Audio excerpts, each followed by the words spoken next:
لعن الذين كفروا من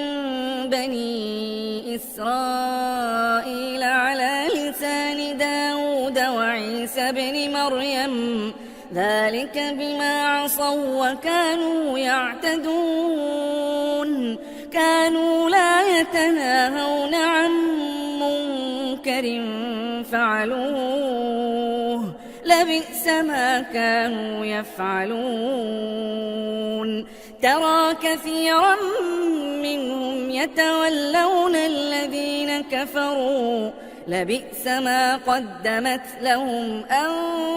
أنفسهم أن سخط الله عليهم وفي العذاب هم خالدون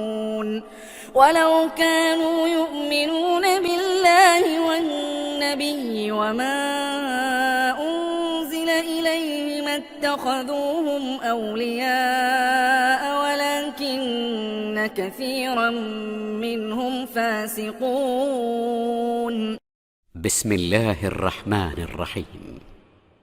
لتجدن أشد الناس عداوة للذين آمنوا اليهود والذين أشركوا ولتجدن أقربهم مودة للذين آمنوا الذين قالوا إنا نصارى ذلك بأن منهم قسيسين ورهبانا وأنهم لا يستكبرون وإذا سمعوا ما أنزل إلى الرسول ترى